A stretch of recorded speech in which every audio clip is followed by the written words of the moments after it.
Assalamualaikum warahmatullahi wabarakatuh. Alhamdulillah wassalatu wassalamu ala rasulillah wa ala alihi wa sahbihi ajma'in, amma ba'du.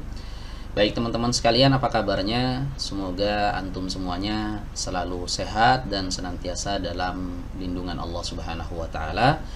Insyaallah pada video kali ini kita akan melanjutkan kembali pembahasan dari kitab At-Tajwidul Musawwar karya Syekh Aiman Rushdi Suwaid hafizahullahu taala. Dan kita masih membahas tentang huruf-huruf Arab. Ya, dimana di video sebelumnya kita sudah membahas tentang huruf hijaiyah. Nah, di video kali ini insya Allah kita akan membahas jenis huruf yang kedua, yaitu huruf abjadiyah. Ya, apa perbedaan antara huruf hijaiyah dengan huruf abjadiyah?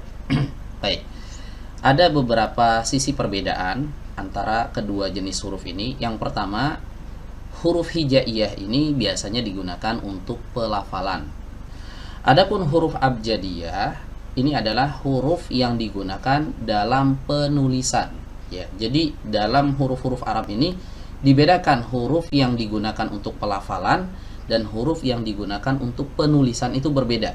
Kalau pelafalan namanya huruf hijaiyah, kalau penulisan namanya huruf abjadiyah. Paham ya teman-teman ya? Kemudian jumlah hurufnya juga berbeda. Ya, kalau hijaiyah ada 29 huruf, kalau abjadiyah ada 28 huruf. Nah, kemudian dari sisi urutan hurufnya, kalau hijaiyah sepakat para ulama, ya. Urutannya a, ba, ta, sa, jim, ha, kha. Adapun huruf abjadiyah para ulama berbeda pendapat. Dalam hal ini ada dua pendapat para ulama yang diturunkan oleh Syekh Aiman di kitabnya ini. Baik, kita akan bacakan tartibuha indal masyariqah. Ya, urutannya, urutan apa nih maksudnya? Urutan huruf abjadiyah menurut ulama masyariqah atau ulama masyriq, ulama timur. Ya, urutannya seperti ini. Abjad, hawaz, hutti, kalamun, sa'fas, qarashat, sakhadun, dodhogun. Ya, jadi dimulai dari A diakhiri huruf ghain. Ya, kalau hijaiyah kan dari A sampai ya. Nah, kalau abjadiyah menurut ulama masyariqah dimulai dari huruf A diakhiri dengan huruf ghain. Ya.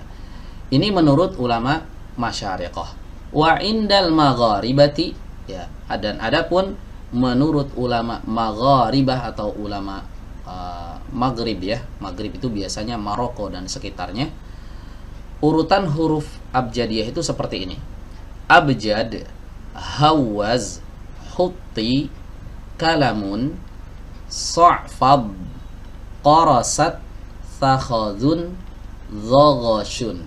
Ya, jadi dimulai dari huruf A diakhiri dengan huruf shin. Ya. Jadi 4 kata pertama ini sama. Abjad, hawaz, hutti, kalamun ini sama. Ya, antara masyariqah dengan magharibah. Nah, mulai perbedaannya di sini. Sa'fas, qarashat ini menurut ulama masyariqah, menurut ulama timur. Adapun menurut ulama barat, sa'fad, qarasat, ya, berbeda ya. Kemudian di kata berikutnya sama, sakhadun, di kata terakhir berbeda lagi. Ya. Huruf-huruf ini adalah huruf yang digunakan dalam penulisan. Jadi huruf dikonversi menjadi angka, semacam huruf-huruf Romawi gitu ya. Kita tahu ya huruf Romawi. Ya. Kita sering menyimbolkan angka itu dengan huruf Romawi. Ya, seperti huruf V misalnya, itu maksudnya angka 5. Huruf X maksudnya angka 10. Nah, seperti itu. Dalam bahasa Arab juga ada. Nah, huruf-huruf abjadiyah ini biasanya digunakan untuk itu.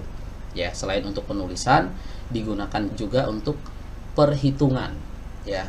Jadi abjad, hawaz ini punya makna angka-angka tertentu ya. Kayak A ini simbol untuk angka 1. Huruf Ba simbol untuk angka 2. Huruf Jim simbol untuk angka 3. Nah, untuk detailnya saya akan tampilkan gambarnya seperti ini, teman-teman.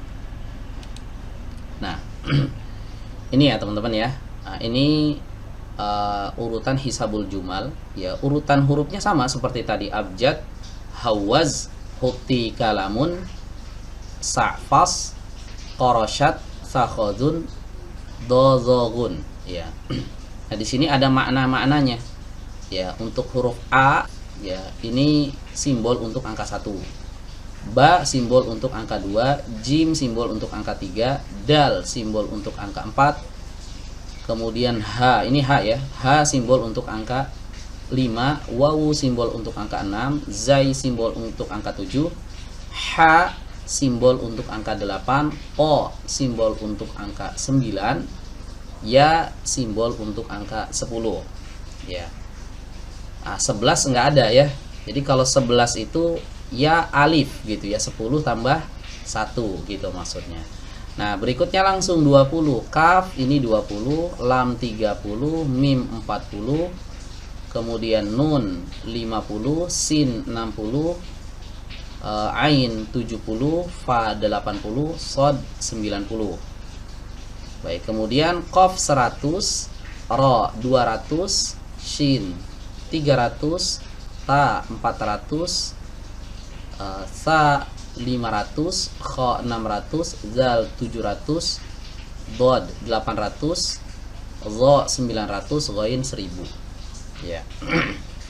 Nah, biasanya huruf-huruf ini digunakan untuk menghitung ya atau merumuskan tanggal ya. Tapi ada sebagian orang yang menyalahgunakannya ya. Huruf-huruf ini digunakan untuk praktek perdukunan ya. Jadi kalau kita pernah melihat mungkin ada jimat-jimat itu yang dituliskan dengan huruf-huruf khusus.